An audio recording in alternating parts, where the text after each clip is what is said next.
Either you give your room to my wife or you pack your bags." My son Mark shouted those words in the middle of the dinner I had cooked myself. He didn't whisper it. He didn't imply it. He shouted it in front of everyone as if he were giving an order to an employee, as if my room was negotiable, as if I had no right to say no in my own home. Jessica, his wife, was sitting next to him, with that small, controlled smile she used when she knew she was going to get her way.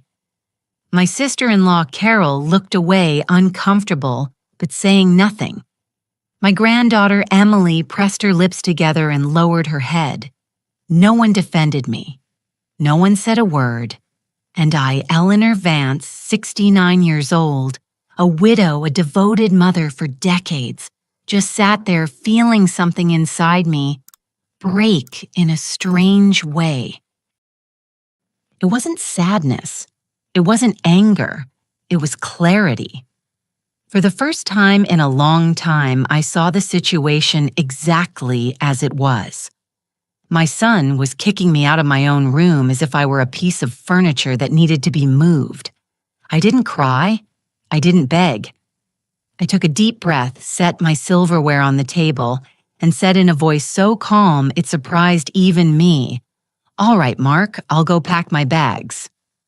The silence that followed was heavy. Mark looked at me confused as if he had expected screaming or tears. Jessica let out a nervous laugh. Carol cleared her throat. Emily looked up surprised, but I had already stood up, folded my napkin carefully, and was walking toward my room with my back straight. That night, while they continued in the dining room pretending everything was normal, I was sitting on the edge of my bed with my cell phone in my hand. I wasn't crying. I wasn't paralyzed. I was looking at real estate listings for houses by the ocean. There was a listing that Sharon, my best friend, had sent me weeks ago on WhatsApp. It was a small, pretty house with a deck and an ocean view. She had written, "Eleanor, look at this. Someday you and I are going to have a house just like this and we'll make a toast watching the sunset." I had replied with a laughing emoji as if it were a distant fantasy. But that night, with the sound of glasses clinking and fake laughter coming from the dining room, I opened that message and looked at it with new eyes. The house was 2 hours from the city. It had 2 bedrooms, a spacious kitchen, and a price that, while high, fit perfectly within my savings. Savings I had built up for years. Years of working as a freelance accountant. Years of saving every dollar I had left over after paying the bills for this house. Years of saying no to trips, to whims, to things I wanted for myself, because there was always something more urgent. Mark's college tuition, Mark's car, Mark's wedding, the rent for Mark, and Jessica's apartment when they were short. I took a screenshot of the listing. I opened my banking app and checked my savings. I had enough, more than enough. And for the first time in decades, I thought something that made me feel both dizzy and free. This money is mine. The next morning at 7:00, I dialed the real estate agent's number. A young woman with a professional voice answered. I told her I wanted to see the property that same day. There was a brief pause. Then she replied, "Perfect, Miss Vance, I'll see you at 11:00. I confirmed, hung up, and stared at the phone screen as if I had just crossed an invisible line. Mark came downstairs at 9:00, his hair a mess, yawning. He saw me sitting on the living room sofa and frowned. "Is breakfast ready?" "No," I replied without looking up. "I'm going out." "Where are you going so early? I have an appointment." He huffed open the refrigerator and started pulling things out as if this house were his. "Well, don't be long. Jessica wants you to take her to the mall later." "I won't be able to," I said, and got up from the sofa before he could answer. Mark looked at me strangely, but said nothing more. I went up to my room, which was now officially Jessica's, according to what had happened the night before, and pulled clean clothes from my closet. I got dressed calmly, a pair of jeans, Sharon had convinced me to buy last month a simple white blouse and my walking shoes. I looked in the mirror and saw a 69-year-old woman who still had clarity in her eyes and decision in her jaw. I left the house at 10:30. Mark was watching television in the living room. Jessica was still asleep. No one asked me where I was going. No one stopped me. I drove the 2 hours to the coast with the windows down and an old playlist of songs I used to listen to when I was young. It had been years since I had driven alone for so long. It had been years since I had done anything alone, really. There was always someone who needed something, always a call, a favor, an emergency.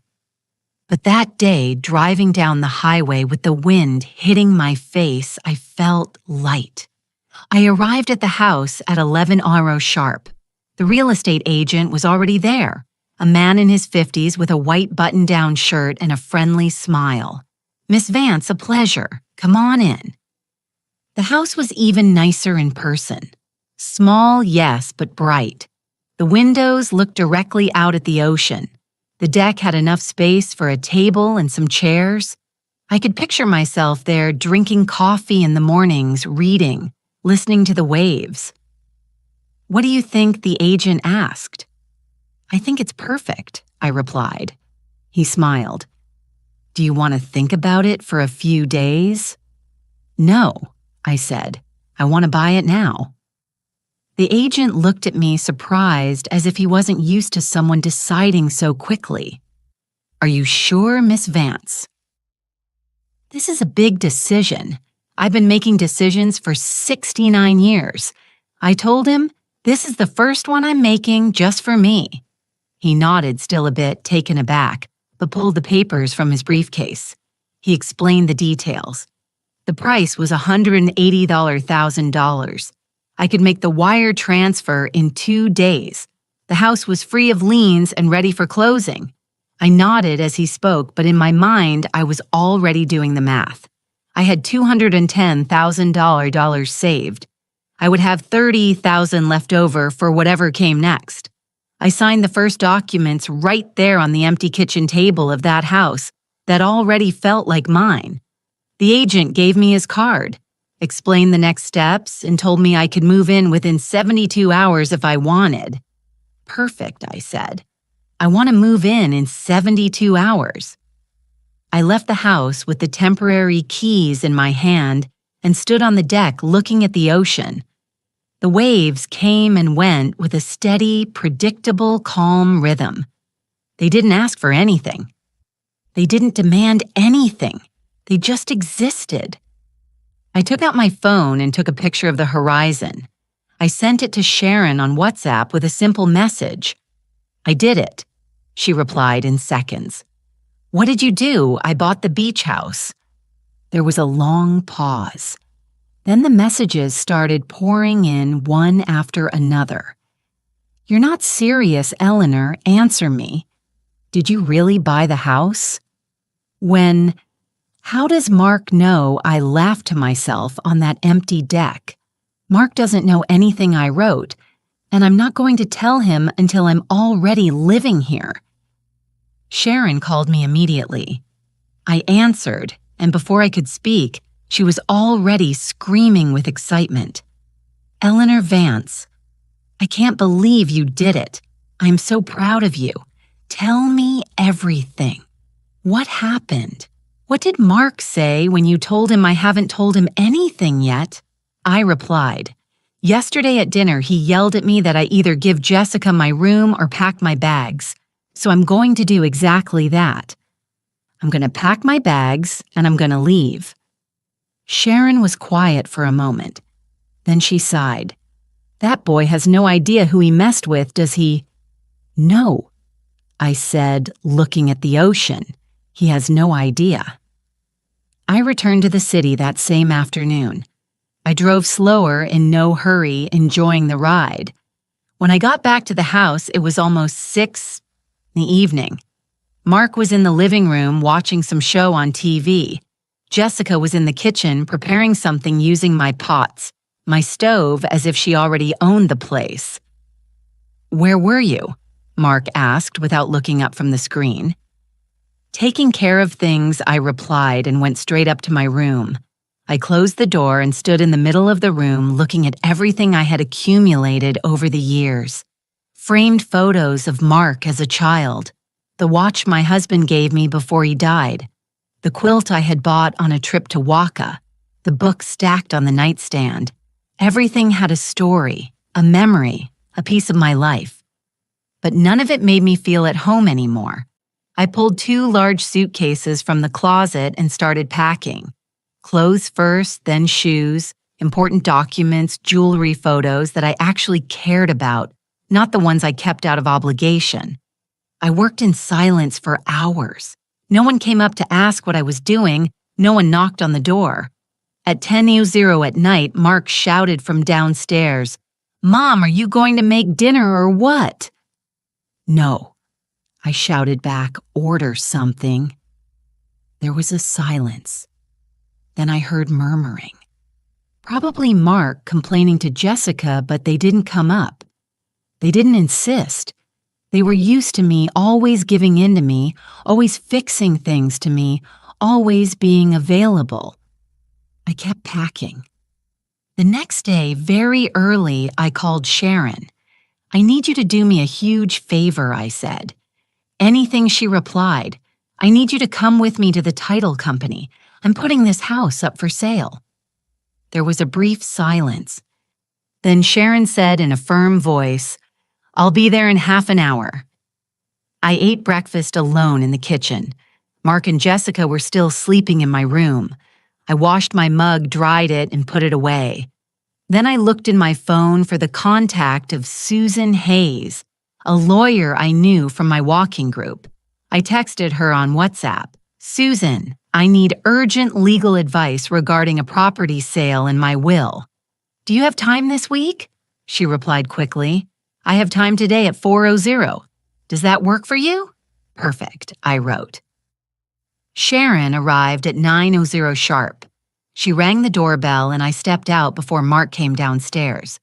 We hugged at the door and she looked me in the eyes with that mix of concern and pride that only a friend of so many years can have.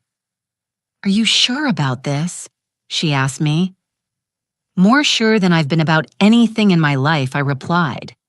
We went to the realtor's office together. The process was faster than I thought.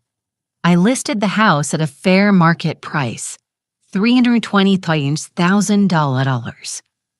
The realtor explained that at that price and location, it would probably sell in less than a month. "Perfect," I said.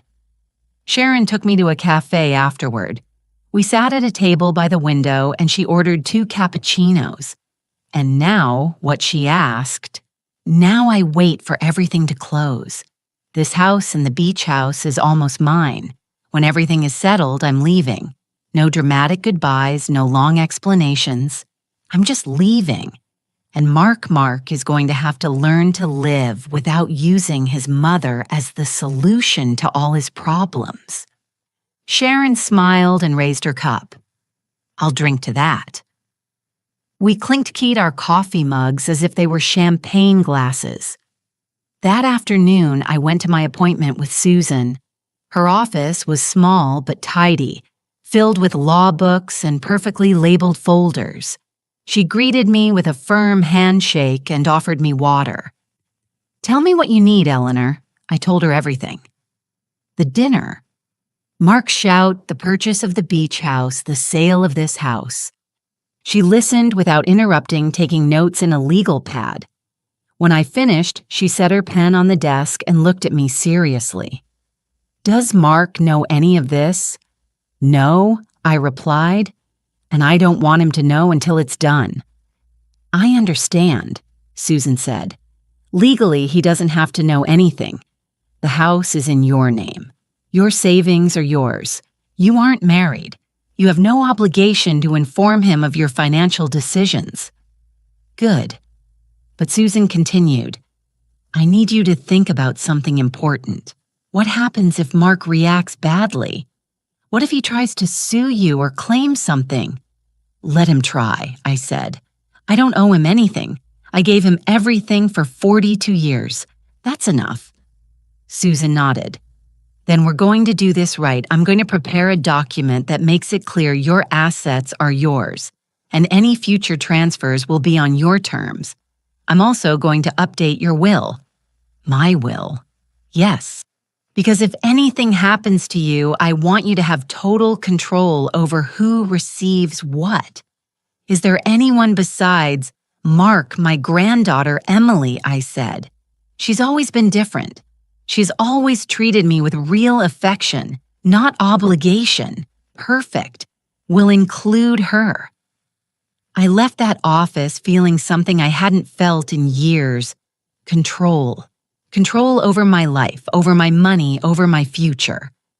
The next few days in that house were strange. I was still living there, cooking, cleaning, doing the things I had always done. But something had changed. I no longer did it on autopilot. I did it knowing that every day that passed was one day less in that place. Mark and Jessica had settled into my room as if it had always been theirs. Jessica reorganized the closet, moved the furniture, hung her clothes where mine used to be. Mark said nothing. He didn't ask how I felt sleeping in the guest room. He didn't ask if I was upset. He simply assumed I had accepted my place. One afternoon, while I was in the kitchen preparing lunch, Jessica came down with a handwritten list.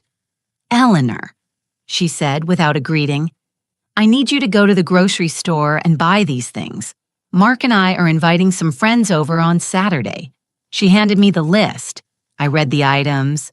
Expensive wine, imported cheeses, premium cuts of meat desserts from a specific bakery.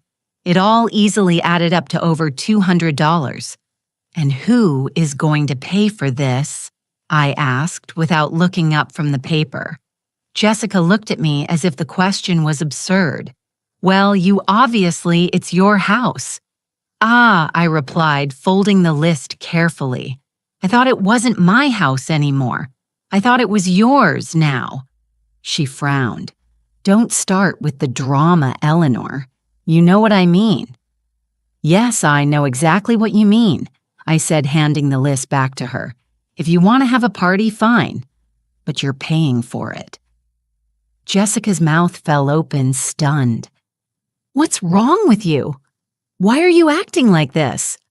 "I'm not acting anyway," I replied calmly. "I'm just telling you that if you want to host something, you host it with your money." She huffed and stormed out of the kitchen, yelling, "Mark, your mother is being impossible."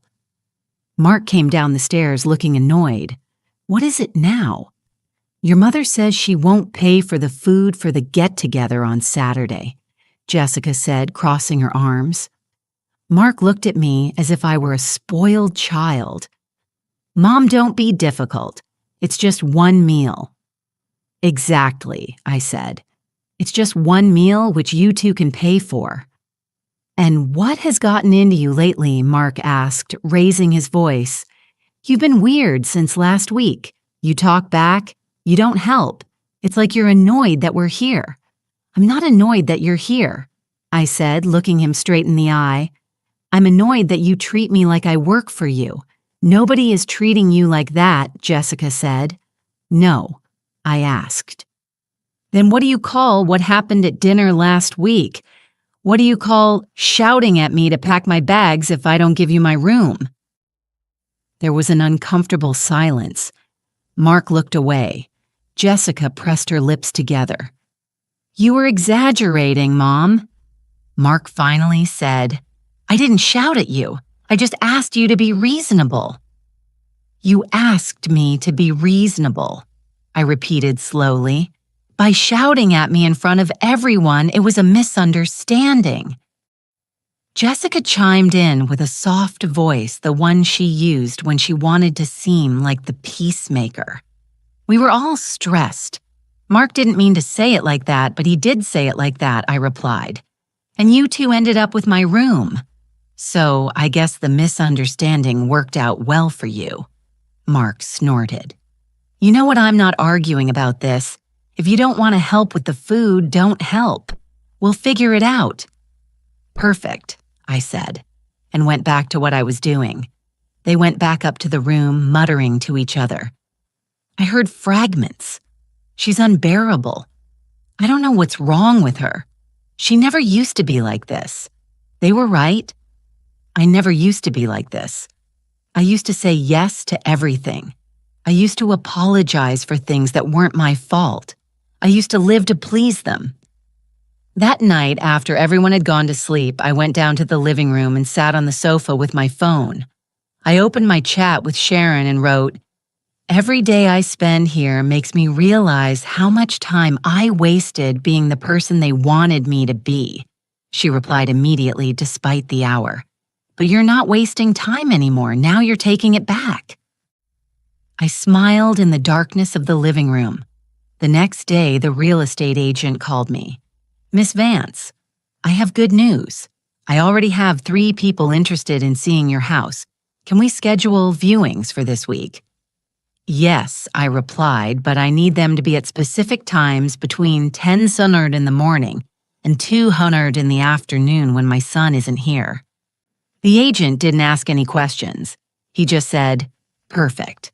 I'll arrange everything and confirm with you." I hung up and stared at the phone. This was happening. It was really happening. On Wednesday, the first couple came to see the house. Mark and Jessica had gone out to run some errands. I greeted the people, the potential buyers at the door. They were young, recently married with that excitement in their eyes that comes from looking for your first home. I showed them every room, the large kitchen, the living room with good light, the small but well-kept backyard. They asked questions, took pictures, measured spaces. At the end at the door, they told me, "It's beautiful, ma'am. We're going to think about it and let you know." 2 other viewings came that week, all while Mark wasn't there. All ended with the same phrase, "We'll think about it." On Friday, Susan called me. "Eleanor, the documents are ready. Can you come in and sign them? I'll be there tomorrow," I said. On Saturday morning, while Mark and Jessica were still asleep, I left the house and drove to Susan's office. She greeted me with fresh coffee and a thick folder full of papers. "This is your updated will," she said, pointing to the first document. "Emily receives 60% of your assets. Mark receives 40%. And here's the clause specifying that if anyone tries to contest the will, they automatically forfeit their share." I signed every page feeling a mixture of relief and sadness. Relief because I was protecting what was mine. Sadness because I had to protect myself from my own son. "How do you feel?" Susan asked when I finished signing. "Like I'm finally waking up," I replied. That afternoon, when I returned to the house, Mark and Jessica were in the living room arguing in low voices. When they saw me walk in, they immediately fell silent. "Where were you?" Mark asked. "Out," I replied without giving details. "Out where? Taking care of things." He looked at me suspiciously but didn't press. Jessica, however, had that expression she wore when she was planning something. "Eleanor," she said sweetly, "we need to talk to you about something important." I sat in the armchair across from them. "About what Mark and I are being evicted from our apartment," Jessica said directly. "The owner wants to sell it and we have to be out in 2 weeks. I'm sorry to hear that," I said. "Are you already looking for another place?" "Well," Mark said, "we were thinking we could stay here for a while. After all, there's enough space here." "Here," I repeated. "Yes," Jessica said. "It wouldn't be forever, just until we find something. A few months, maybe." I looked her in the eyes. Then I looked at Mark. They were both looking at me with that mixture of expectation and demand disguised as need. "No," I said simply. "What?" Mark asked. "No, you can't stay here, Mom." Mark said, his voice rising. "We're your family." "Are you going to throw us out on the street?" "I'm not throwing you out on the street," I replied calmly. "I'm letting you solve your problems like the adults you are." Mark shot to his feet. I can't believe what I'm hearing. What is wrong with you, Mom? Since when are you so selfish? Selfish. I repeated the word slowly, letting it hang in the air. And what else do you want me to call it? He said, throwing his hands up. You have this huge house all to yourself, and you won't help your own son. This house isn't huge, Mark. It has 3 bedrooms. One is mine, which you are now occupying. Another is the guest room where I'm sleeping now, and the third is my office where I work. Then turn the office into a bedroom, Jessica said. It's not that hard. I stared at her. My office is where I earn the money that pays for this house. Where do you suggest I work in the kitchen? Don't be dramatic, Mark said. You're always exaggerating. I took a deep breath. I'm not going to argue about this. The answer is no, Mark said, changing his tone now. Softer, more manipulative. I know you've been stressed lately. I know I might have said things I shouldn't have at dinner, but we're family. Families help each other. Families respect each other, I replied. And you haven't respected me in a long time. That's not true. No, I asked.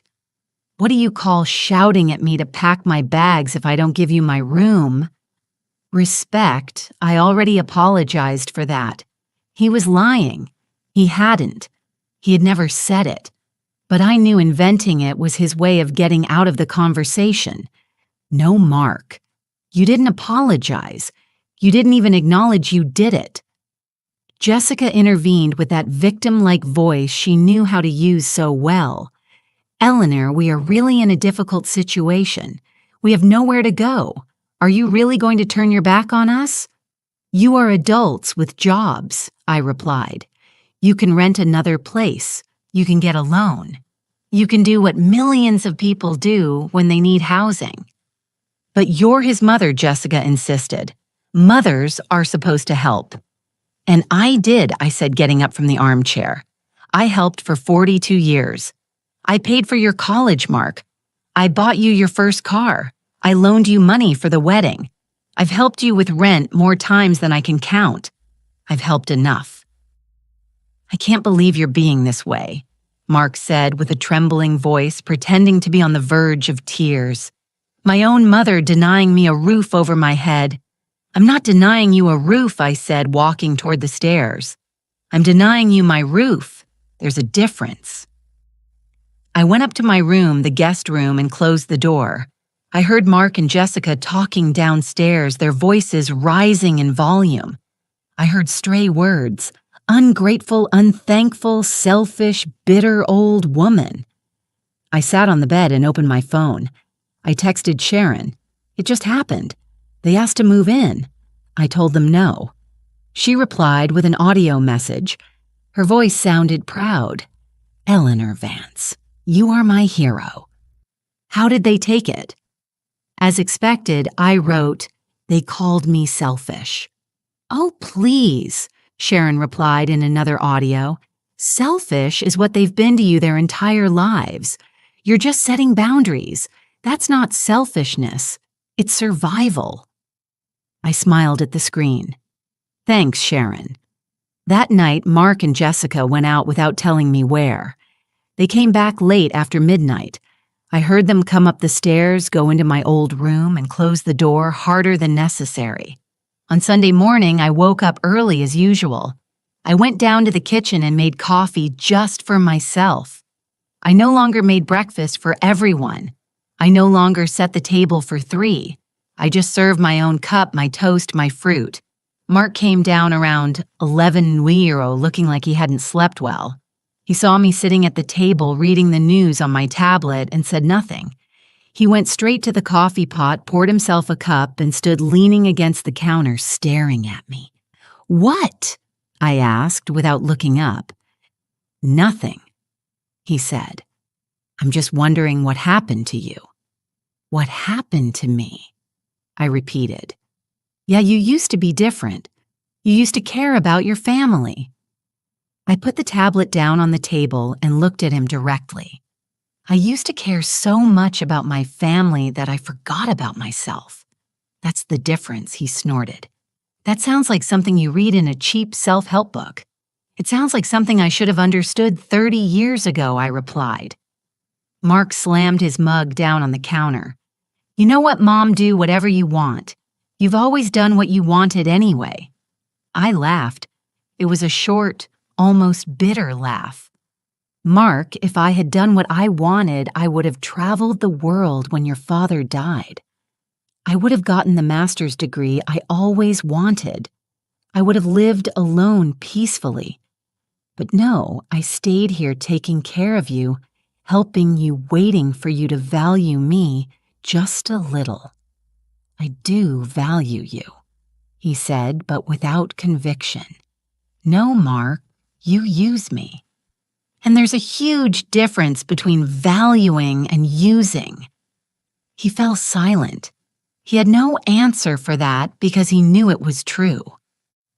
Jessica came down a few minutes later, already dressed with perfect makeup and that air of superiority she always carried.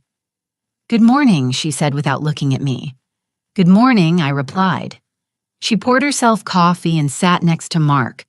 They both ignored me talking to each other in low voices as if I wasn't there. Eleanor, Jessica said suddenly, we need to use your car today. Ours is having problems. No, I said, what do you mean no? I mean, I'm not lending you my car. And how are we supposed to get around? Mark asked. In a taxi and an Uber. You can walk like everyone else. Jessica let out a dry laugh. Unbelievable. First you won't let us stay here, and now you won't even lend us the car. What's next? Are you going to charge us for the air we breathe in your house? If you want, you can leave right now and breathe the air somewhere else, I said, unfazed. Mark slammed his hand on the table. Enough. That's enough, Mom. I don't know what's gotten into you, but this is too much. What's gotten into me, Mark, is that I'm tired. I'm tired of being invisible. I'm tired of being treated like a maid. I'm tired of you assuming that everything I own is yours. Nobody assumes that Jessica lied. No, I asked. Then tell me, Jessica, why are you sleeping in my bedroom? Why are you using my kitchen as if it's yours? Why do you assume I'm going to pay for your parties and lend you my things? She opened her mouth but said nothing. I got up from the table, washed my mug, and left the kitchen. I went up to my room and locked the door. I sat on the bed and took several deep breaths. My phone buzzed. It was a message from the real estate agent. Miss Vance, the young couple who came on Wednesday, wants to make an offer. $315,000. Are you interested? I replied immediately. Yes, I accept. Perfect, he wrote. I'll prepare the papers. We can close the sale in a week. 1 week. In 1 week, this house would no longer be mine.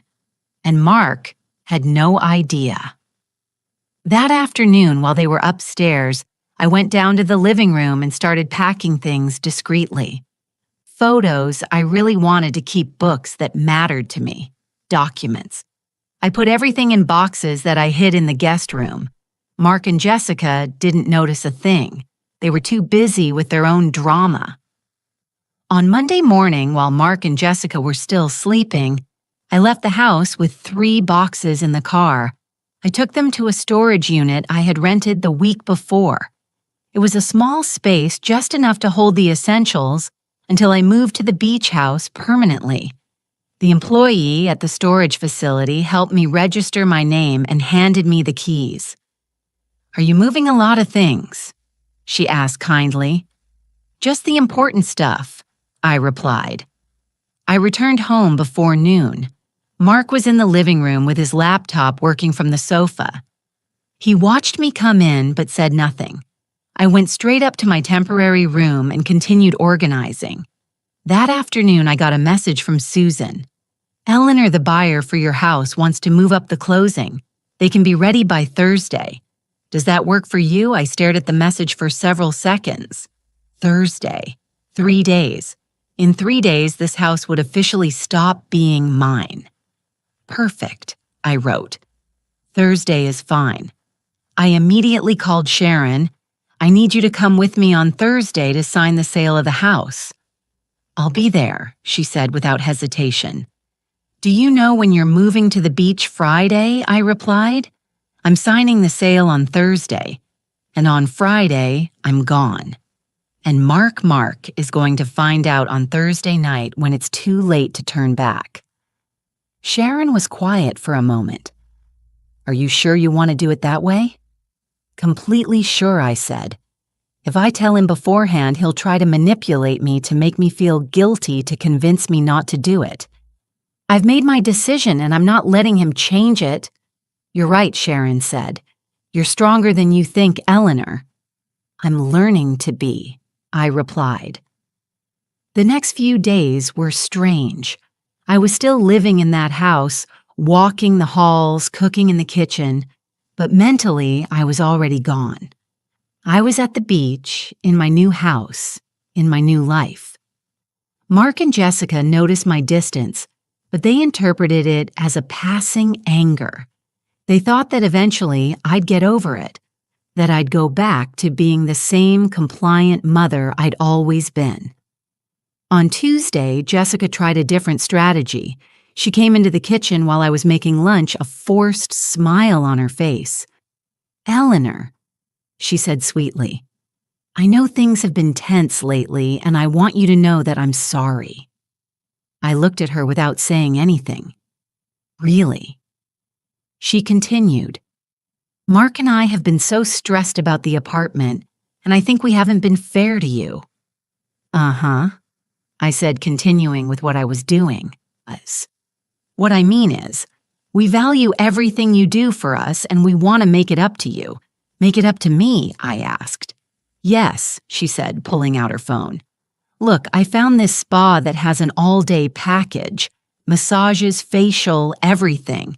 I thought we could go together this weekend, you and me, like friends. I looked her straight in the eye. Who's going to pay for this spa, Jessica? She blinked uncomfortable. Well, I thought maybe you could treat me, as a gesture of no, I interrupted. I'm not treating you to a spa. Her smile vanished. It was just an idea, she said sharply. You don't have to be rude. I'm not being rude, I replied. I'm being clear. I'm not going to spend my money buying you things so you can pretend to appreciate me. She opened her mouth, offended. I'm not pretending anything. Yes, you are Jessica, and we both know it. She left the kitchen muttering something I couldn't hear. I didn't care. On Wednesday night, Mark tried his own approach. He knocked on my door around 10:00. Can I come in? He asked. Go ahead, I said. He came in and sat on the edge of the bed. I was folding clothes, putting the last few things in my suitcase. Mom, he said in a tired voice, I don't want us to be fighting. We're not fighting, Mark, I replied without looking at him. I'm just not willing to let you disrespect me anymore. I never wanted to disrespect you. But you did, I said, stopping and looking at him. You did it when you yelled at me at dinner. You did it when you took my room without asking if I was okay. You did it every time you assumed I was going to solve your problems. He ran his hands over his face.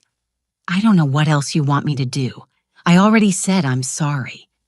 You haven't said you're sorry, Mark. You've said you're sorry that I'm upset. It's not the same. He fell silent. You know what the problem is? I continued. You think that by saying sorry, everything magically goes back to the way it was. But it doesn't work like that. You can't disrespect me and expect me to just forget it. It wasn't my intention to make you feel bad, he said, and for the first time, he sounded genuine. But you did, I replied, and intentions don't change the damage. He nodded slowly. What can I do to fix it? Nothing, Mark. It's too late to fix it. He looked at me confused. What does that mean? It means I've already made decisions about my life and I'm not changing them. What decisions you'll find out soon enough, I said, and continued folding clothes. He sat there for a few more minutes waiting for me to say something else, but I didn't. He finally got up and left the room, closing the door softly. I barely slept that night. Tomorrow was Thursday. Tomorrow I would sign the sale. Tomorrow everything would change. I got up early. I dressed carefully. Black pants, a white blouse, my pearl earrings. I wanted to look good, to feel good for this moment. I went down to the kitchen and made coffee. Mark and Jessica were still asleep. I left a note on the table. Went out to run some errands. Back this afternoon, Sharon picked me up at 9:00 sharp. I got in her car, and before starting it, she looked at me seriously. Ready. More than ready, I replied. We went straight to the title company's office. The buyer was already there, a young man in his late 30s with his wife. We greeted each other formally and sat around the closing agent's table. The agent read all the documents in that monotone voice that lawyers have. He explained the terms, the conditions, the dates. The buyer was going to pay $315,000. The transaction would be completed today. I had until Sunday to completely vacate the property. Any questions the agent asked. Noon I replied. I signed every page one after another, my name in cursive, Eleanor Vance sealing the end of an era. When I finished the closing, agent handed me a check, $15,000. I held it in my hands, feeling the weight of freedom. Sharon squeezed my hand under the table. We left the title company's office around noon. Sharon hugged me on the street. "You did it," she said. "You really did it." "Yes," I replied and was surprised to feel tears in my eyes. They weren't tears of sadness. They were of relief. "Want to get some lunch before you go back?" Sharon asked. "Yes," I said. "I want to celebrate." We went to a small restaurant we liked, one overlooking a park. We ordered white wine and pasta. We toasted to new beginnings. "When are you going to tell them?" Sharon asked. "Tonight," I replied. "When I get home." "Do you want me to go with you?" "No," I said. "This is something I have to do alone." I returned to the house around €5 in the afternoon. Mark's car was parked outside. I took a deep breath before opening the door. I walked into the house and found Mark and Jessica in the living room watching television. They looked up when they saw me. "Where were you?" Mark asked. "Taking care of business," I replied, setting my purse on the dining room table. "What business?" His expression had that annoyance I knew so well, but he didn't say anything more.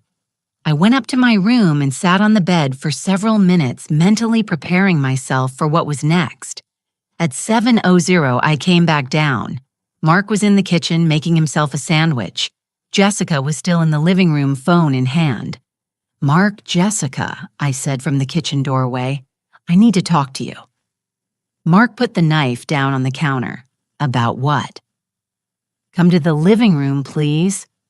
They both followed me, their expressions a mix of curiosity and irritation.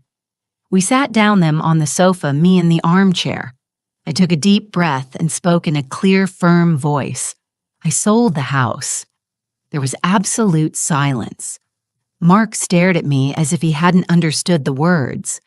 Jessica blinked several times. "What did you say?" Mark finally asked. I said, "I sold the house. I signed the papers this morning. The new owners take possession on Sunday." Mark shot to his feet. "What, you can't do that?" "I already did," I replied calmly. "This is my house," he yelled. "I grew up here. You can't just sell it without consulting me." "This house is in my name, Mark. I don't need to consult you about anything." Jessica stood up too. Wait. And where are we supposed to live?" "That's your problem, not mine," I replied. "Our problem?" Mark repeated, incredulous. Mom, you just made us homeless. You haven't had a home here for a week, ever since I told you that you couldn't stay. The problem is you didn't believe me. This can't be happening, Jessica said, pacing back and forth. This has to be a joke. It's not a joke, I said. You have until Sunday to get your things out. No, Mark shouted. I'm not accepting this. I'm going to talk to a lawyer. I'm going to contest the sale. You can try, I replied. But the house was in my name. There are no debts, no mortgage, and the sale is completely legal. I already consulted with my lawyer. Your lawyer, Mark asked. Since when do you have a lawyer? Since I decided it was time to protect what's mine. Jessica pointed a finger at me. You are a selfish, cruel old woman. I looked at her without blinking. Tell me, Jessica, am I selfish because I sold my house, or am I selfish because I wouldn't let you keep using me? Using you, Mark yelled. We're your family and I am your mother, not your solution to all your problems. Mark ran his hands through his hair, clearly desperate. Mom, please. There has to be a way to fix this. Cancel the sale. Tell them you changed your mind. I'm not canceling anything. But we have nowhere to go. Then you'd better start looking, I said, getting up from the armchair. You have 3 days. Mark blocked my path. I'm not letting you do this. Move, Mark, I said in a low, firm voice. Not until you explain what the hell is wrong with you. Who are you? This person isn't my mother. You're right, I replied. This isn't the mother you knew. That mother got tired of being invisible.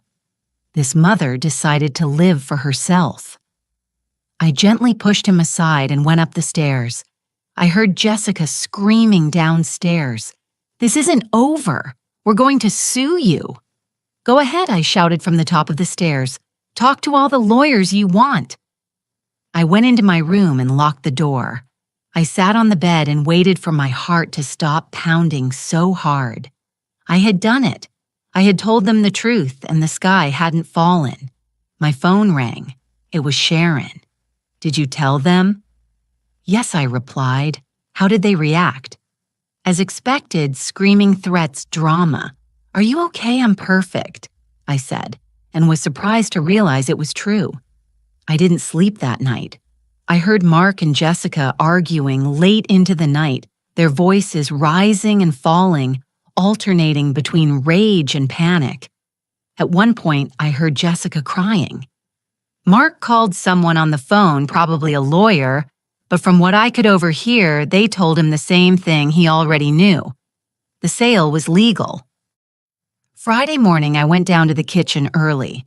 Mark was already there, sitting at the table with a cold cup of coffee in front of him. He had deep, dark circles under his eyes, and his hair was a mess. Mom, he said when he saw me, we need to talk. We talked yesterday. I replied, pouring myself coffee. No, really, talk without yelling. Please. I sat down across from him. Talk, I know I messed up, he said, staring at his mug. I know I said horrible things. I know I treated you badly. Yes, you did. And I'm sorry. I'm really sorry. I looked him in the eyes, searching for sincerity. I found desperation. Mark, I said softly, the problem isn't just what you said at dinner. The problem is that dinner was just the final straw. It's been years of you treating me like I exist only to solve your problems. It's not like that, he protested weakly. Yes, it is, I insisted. When was the last time you asked me how I was? When was the last time you visited me just because you wanted to see me, not because you needed something? He fell silent. Exactly. I said, you don't remember because it's never happened. I'll change, he said. I promise you I'll be a better son. I don't need you to be a better son, Mark. It's too late for that. What I need is to live my life without feeling like I owe someone something all the time. And what am I supposed to do? He asked. And for the first time, I saw real fear in his eyes.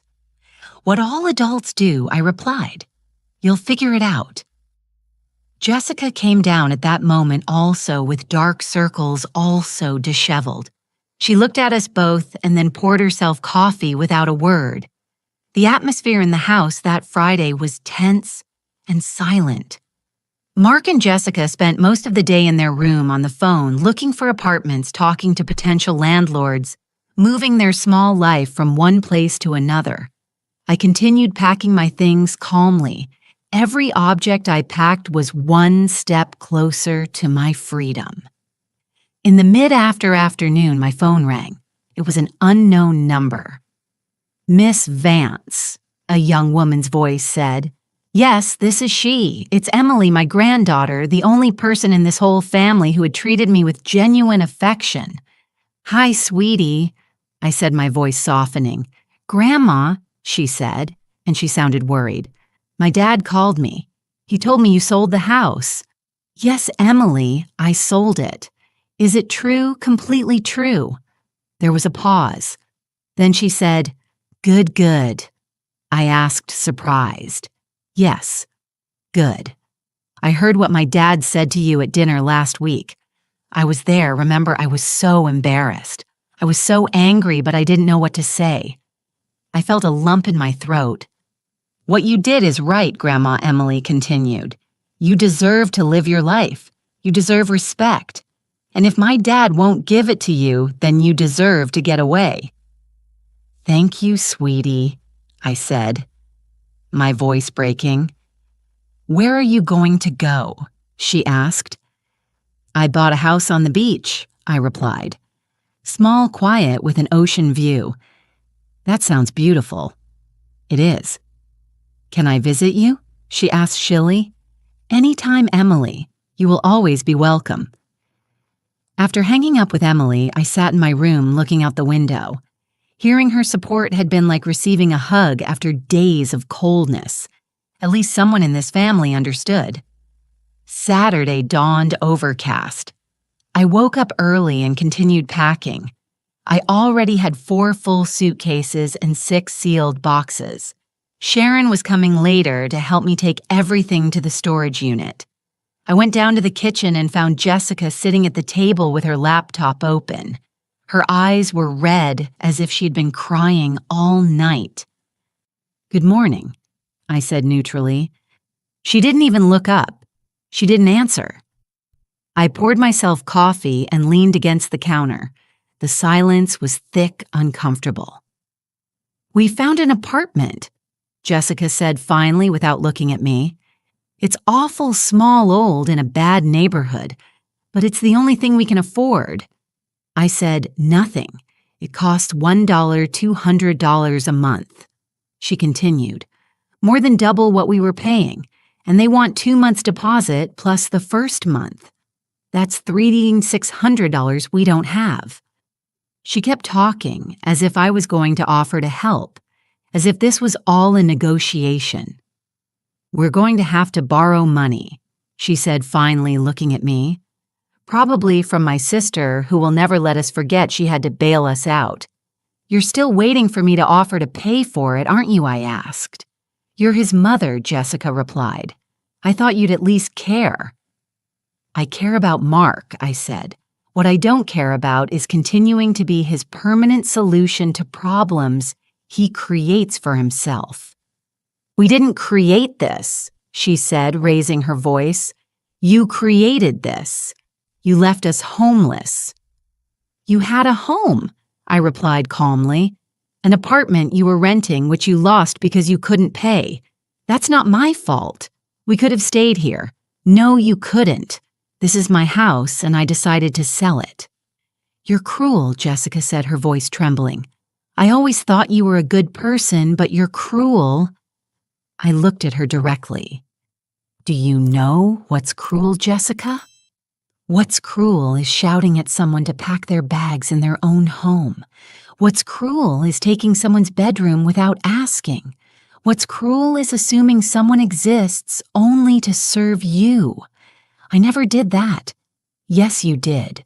From the day you entered this family, you treated me like an employee, not a mother-in-law. Jessica slammed her laptop shut. I'm not arguing with you anymore. You've already won. You've humiliated us. You've made it clear you don't want us here. It's not about wanting you or not wanting you, I said. It's about me no longer sacrificing my peace for your comfort. She grabbed her laptop and left the kitchen without another word. Sharon arrived at 10:00 in the morning with her SUV, together. We started carrying the boxes and suitcases down. Mark came out of his room when he heard the noise. What are you doing? You're not waiting until tomorrow. There's no reason to wait. He stood on the stairs watching me carry one box after another. He didn't offer to help. He just watched his expressions somewhere between confused and hurt. Sharon and I made 3 trips to the storage unit. On the last one, as we closed the back of the SUV, Sharon said, "Tomorrow's the big day. Tomorrow I leave." I confirmed. "How do you feel?" "Light," I replied, "like I've shed a weight I've been carrying for decades." We returned to the house at noon. Mark and Jessica were packing too. I saw boxes in the living room, piles of clothes, scattered objects. The house that had been my home for so many years now looked like a place being dismantled. I went up to my room and took the last few things out of the drawers.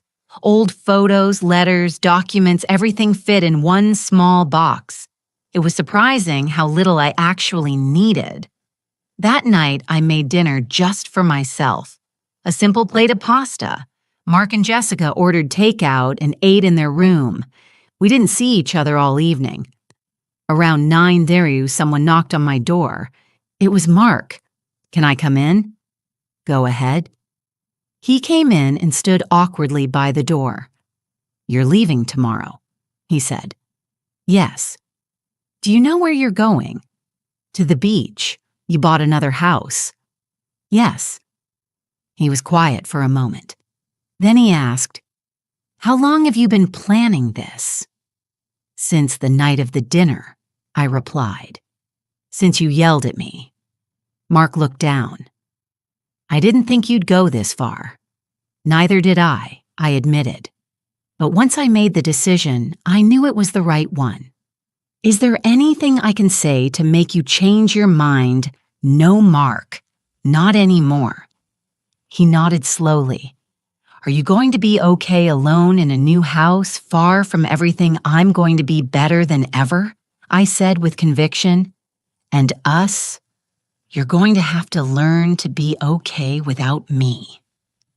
Mark ran his hand over his face. He was quiet for so long I thought he had left, but he was still there, leaning against the wall. "I'm sorry I failed you," he finally said in a low voice. I looked at him and saw something I hadn't seen in years, genuine vulnerability. "I'm sorry for a lot of things too, Mark," I replied. "I'm sorry I didn't set boundaries sooner. I'm sorry I let you treat me this way for so long. I'm sorry I confused love with sacrifice." He looked up. "Do you not love me anymore?" "I love you," I said. "You're my son and I will always love you, but I'm not going to let that love destroy me anymore." Mark nodded, his eyes shining. "I don't know if I can ever forgive you for this." His words hurt, but not like they used to. They didn't pierce my chest with paralyzing guilt. They just hurt like an uncomfortable truth hurts. "That's okay, Mark," I said. "I don't need your forgiveness. I need my peace." He left the room, closing the door softly. That night I slept deeply for the first time in weeks. There was no anxiety, no insomnia, no tossing and turning, wondering if I was doing the right thing. I knew I was. Sunday dawned sunny. I got up at 6:00. I showered. I dressed in comfortable clothes for the drive. I brought my last 2 suitcases down and put them by the door. Mark and Jessica were still asleep. Sharon arrived promptly at 7 hours. We loaded the suitcases into her SUV. Then I went back into the house for one last look. I walked through every room. The living room where Mark took his first steps. The kitchen where I had prepared thousands of meals. The backyard where my husband used to read the paper on Sundays. Every corner held memories, but none of those memories made me want to stay. I went up to what had been my room. Jessica had transformed it. She had changed the curtains, moved the furniture, hung new pictures. There was nothing of mine left in there. Perfect, I thought. I went downstairs and found Mark in the living room. He had woken up and was standing there in his pajamas looking like he hadn't slept.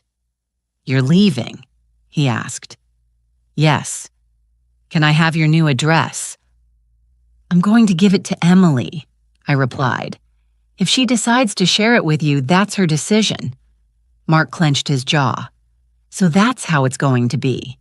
That's how it's going to be until you can prove you can respect my boundaries." He didn't reply. I walked to the door.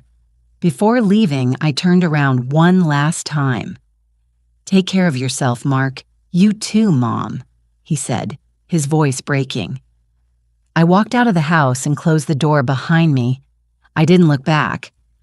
There were no tears, just a long, liberating sigh. Sharon was waiting for me in the SUV with a huge smile. "Ready for your new life, more than ready," I replied. We drove the 2 hours to the coast, listening to music, laughing, planning all the things we were going to do in the new house. Sharon was going to stay with me for the weekend to help me get settled. We arrived at the beach house around 10 a.m. in the morning. The sun was shining on the ocean, and the sound of the waves was the only thing you could hear. Sharon turned off the engine and we both sat for a moment just looking at the house. "It's yours," Sharon said. "It's mine," I repeated, and the words sounded incredible. We got out of the SUV and I opened the front door with my keys. The house smelled clean, like a new beginning. The windows let in natural light that brightened every corner. It was small, but it was perfect. Sharon and I spent the rest of the day unpacking. We put my clothes in the closet, arranged the furniture I had bought the week before, hung a few pictures on the walls. By the afternoon, the house already felt like a home. We sat on the deck with a bottle of white wine watching the sunset. The sky was painted in oranges and pinks as the sun sank into the horizon. "Here's to you," Sharon said, raising her glass, "to the bravest woman I know." We clinked-keyed our glasses and drank in silence. "Do you think Mark will be okay?"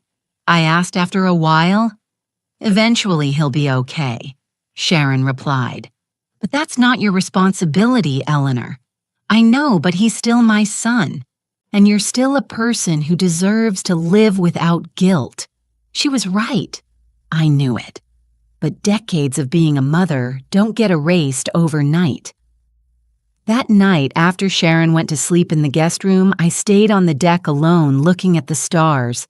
I took out my phone and took a picture of the dark ocean lit only by the moon. I sent it to Emily with a message. "I'm home," she replied immediately with a heart emoji. And then, "I'm so happy for you, Grandma. I'll visit soon." I smiled at the screen.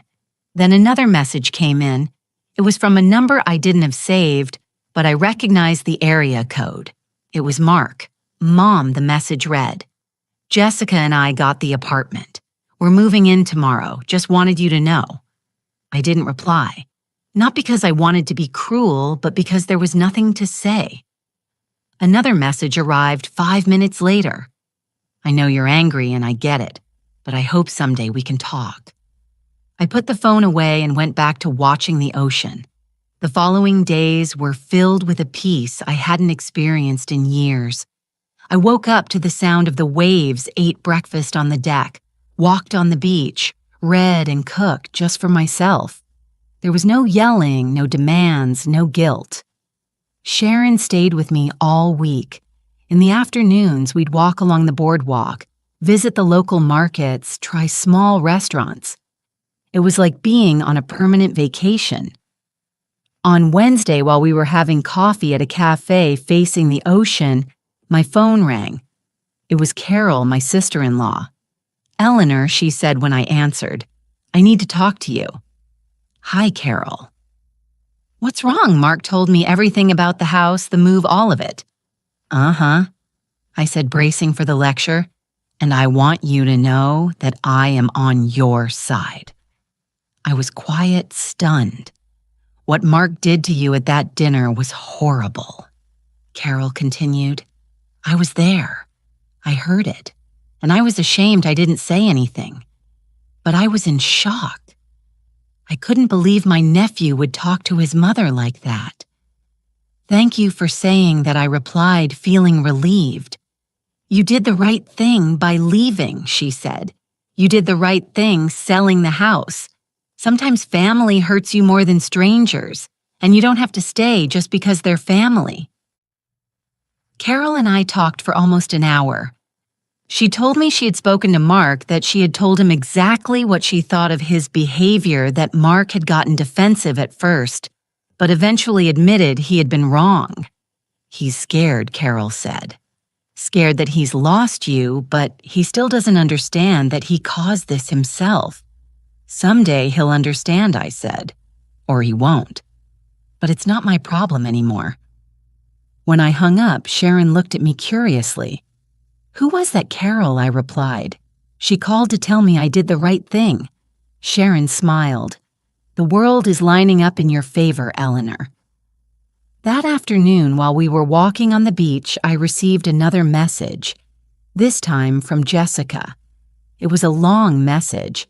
It started by saying she never thought things would go this far, that she had also grown up with a difficult mother, and maybe that's why she didn't realize when she was crossing boundaries, that she was sorry for making me feel invisible in my own home. She didn't apologize directly, but it was close. "I don't know if you and Mark can fix things," she wrote at the end, "but I want you to know that I understand why you left." I read the message 3 times. Then I showed it to Sharon. "Are you going to reply?" she asked. "Not yet," I said. "I need time to process." Sharon nodded. "You have all the time in the world." On Friday, Emily video called me. Her face popped up on the screen with a huge smile. "Grandma," she said, "you look so good. You look happy." "I am happy," I replied. I turned my phone around to show her the view of the ocean from the deck. She gasped. "It's beautiful, Grandma. I'm so proud of you." "Thank you, sweetie." "How are you?" "I'm good," she said.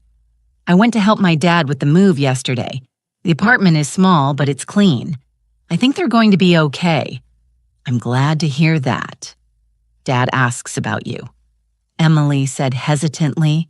"He doesn't know if he should call you or give you space." "Tell him he can call me when he's ready to have a real conversation," I replied. No yelling, no manipulation, just honesty. Emily nodded. "I'll tell him." We spent the rest of the video call talking about her classes, her job, her life. She told me she had started therapy to process some things with her family. She said her therapist told her it was important to set healthy boundaries. "Just like you, Grandma," she said, "you set boundaries and respected yourself. That's what I'm learning to do, too." I felt so proud of her. On Saturday afternoon, Sharon had to return to the city. We said goodbye with a long hug at the door. "Are you going to be okay alone?" she asked. "I'm going to be perfect," I replied. "If you need me, call me any time, I know." I watched her drive away in her SUV and then went back into my house, my home. Those words still filled me with wonder. That night, sitting on the deck with a glass of wine, my phone rang. It was Mark. I hesitated before answering. Finally, I swiped the screen. "Hello, Mark." "Hi, Mom." He said he sounded tired. "Can I talk to you?" "Go ahead." There was a long pause. Then I heard him take a deep breath.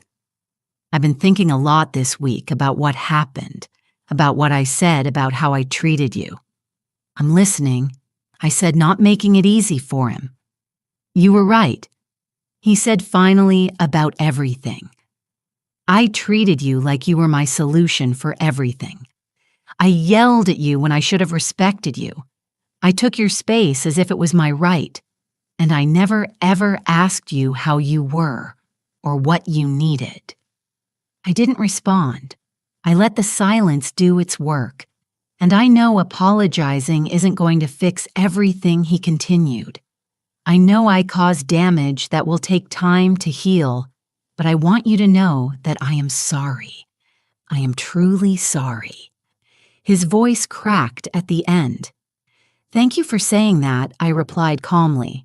I needed to hear it. Do you think you can ever forgive me? I don't know, Mark. I honestly don't know. He took a shaky breath. I understand. But what I do know, I continued, is that I am not going back to living the way I did.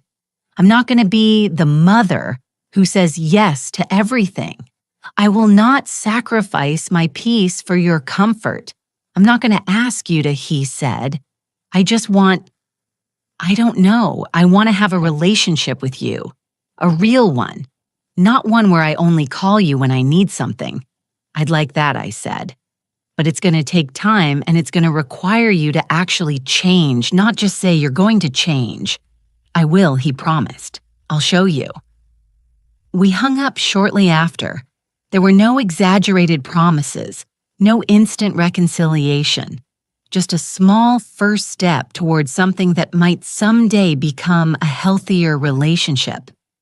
I stayed on the deck late into the night, listening to the ocean, feeling the salt breeze on my face. For the first time in decades, I wasn't thinking about what someone else needed from me. I was just present here now with myself. The following week, I settled into a routine that filled me with satisfaction. I woke up early and walked on the beach before the tourists arrived. The exercise was good for me. It cleared my mind. It gave me energy for the rest of the day. I met other women who also walked in the mornings. Women my age, some widows, some divorced, all looking for the same thing. I was peace connection, a life of their own. We formed an informal group. We'd meet at 7 Ozera Walk for an hour and then have breakfast together at different cafes on the boardwalk. One of them was named Diane Caldero, a 65-year-old woman who had been a teacher for 40 years. She told me she had moved to the beach after retiring, tired of living in the city, tired of her family's expectations. It's funny, she said to me one day over coffee.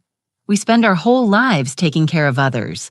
And when we finally decide to take care of ourselves, they call us selfish.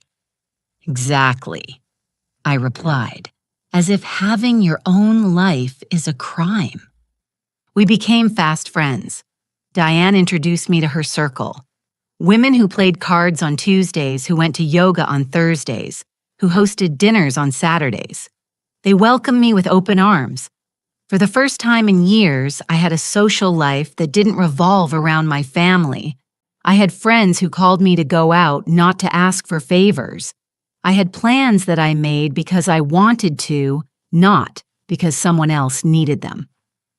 A month after I moved, Emily came to visit. She arrived on a Friday afternoon with a small backpack and a radiant smile. "Grandma," she said, hugging me tight, "this place is incredible." I showed her every corner of the house. She took pictures of everything, the deck, the ocean, my room, the kitchen. Then she posted a picture on her social media with a caption that read, "Visiting the bravest woman I know." That night, we cooked together. We made fresh fish I had bought at the market as salad rice. We ate on the deck, watching the sunset. Emily told me about college, about her friends, about a boy she liked. It was so different from the dinners at my old house. There was no tension, no silent demands, no resentment floating in the air. There was just genuine conversation between two people who truly loved each other. "How's your dad?" I asked eventually. Emily set her fork down. He's okay. Different, quieter, more thoughtful. I think he's really processing what happened. And Jessica also different. Less, I don't know how to say it, less demanding, maybe like she had a realization. I'm glad to hear that, I said sincerely. Emily looked at me with those dark eyes so much like my own. Dad wants to visit you, but he's afraid you'll say no. I won't say no, I replied. But I'm not ready yet. I understand, Emily said. And he'll understand too. On Saturday, I took Emily to my favorite spots. The artisan market, the bakery with the best pastries, the viewpoint that overlooked the whole bay. She fell in love with the town just as much as I had. I could live here, she said as we walked along the boardwalk. It's so peaceful, so beautiful. Anytime, sweetie. You will always have a room waiting for you. Emily left on Sunday afternoon. We said goodbye with a long hug. Take care, Grandma, and don't let anyone make you feel bad for choosing yourself. Never again, I promised. I watched her drive away and went back into my house feeling a mixture of nostalgia and satisfaction. Nostalgia for the days when Emily was little and I was the grandma who spoiled her. Satisfaction because now our relationship was between two adults who respected each other. 2 months after I moved, I received a package in the mail. It was from Mark. Inside was a handwritten letter and a framed photo. The photo was of Mark when he was 5 years old. We were at a park. He was riding on my shoulders, both of us laughing. I had forgotten that photo existed. The letter read, "Mom, I found this picture while I was unpacking. It made me remember who you always were for me. My refuge, my support, my everything. And it made me realize when I stopped treating you like that. I don't know at what point I started seeing you as a resource instead of a person, but I know it was wrong. I'm going to therapy. My therapist is helping me understand patterns I repeated without realizing it. Patterns of taking without giving, of demanding without thinking, of assuming instead of asking. I'm not writing this to ask you to come back or to forgive everything immediately. I just want you to know that I'm working on being better for me for Jessica. And someday I hope for you. I love you, Mom. I've always loved you. I just didn't know how to show it without asking for something in return." Mark, I read the letter 3 times. I cried a little, not from sadness, but from hope. Maybe my son really was changing. Maybe moving away had been the best thing I could have done, not just for me, but for him too. I took a picture of the letter and sent it to Sharon. She replied, "Real progress. But don't let your guard down yet." She was right. Real change took time. 3 months after I moved, I hosted a small get-together at my house. I invited my group of friends from the boardwalk, Diane, Sharon, who came from the city, and 3 other women I had met in my yoga class. We cooked together, laughed, drank wine, told stories. Every one of us had a similar story. Women who had given so much that they had forgotten themselves. Women who had finally decided to live. A toast to the women who dared. Diane said, raising her glass, "To those who said enough, to those who chose peace over guilt." We all toasted. The sound of clinking glasses mixed with the laughter and the sound of the ocean. That night, after everyone had left, I sat alone on the deck with a cup of tea. I took out my phone and opened my notes app. I wrote, "Today marks 3 months since I moved. 3 months since I made the hardest and most necessary decision of my life. 3 months since I stopped living for others and started living for myself. And what I've discovered is this: I am not selfish for loving myself. I am not a bad mother for setting boundaries. I am not cruel for protecting my peace. I am human. I am a woman who deserves dignity, respect, and tranquility. And finally, after 69 years, I understood. I saved the note and looked at the dark ocean lit by the moon. Mark called me once a week now. Short conversations asking for nothing, just checking in. There was still awkwardness between us, but there was also something new respect. Jessica had sent me flowers on my birthday with a card that just said, "Happy birthday, Eleanor. I hope you're doing well." It was a small but significant gesture. Emily visited me once a month. We had become closer than ever. And I, Eleanor Vance, continued to wake up every morning to the sound of the ocean, continued to drink my coffee on the deck, continued to walk on the beach with my new friends, and continued to build a life that was entirely mine. One morning, as I was walking along the water's edge, my bare feet sinking into the wet sand, I thought about everything I had left behind and everything I had gained. I had left behind a house full of memories, but empty of respect. I had left behind a version of myself that existed only to serve. I had left behind the guilt I had been taught to carry, and I had gained peace. I had gained dignity. I had gained time for myself. I had gained true friends. I had gained my own life. The sun was beginning to rise on the horizon, painting the sky in impossible colors. I stopped and watched the beauty, feeling completely present. A wave came in and washed over my feet. I smiled. Finally, after so many years of taking care of others, wondering what they needed, what they wanted, how I could help them, I was finally asking the most important question: what do I need? What do I want? How can I help myself? And the answers were simple, but profound. I need peace. I want freedom. I can help myself by choosing myself. I took out my phone and took a selfie with the sunrise behind me. My hair was messy from the wind, my face bare of makeup with wrinkles that told the story of 69 years of life. But my eyes were shining in a way they hadn't shined in decades. I sent the photo to Emily with a message. "Good morning from paradise." She replied with heart emojis, and then, "I love you, Grandma. You're my inspiration." I put the phone away and kept walking because that was exactly what I was doing now, moving forward toward the life I deserved, toward the peace I had searched for.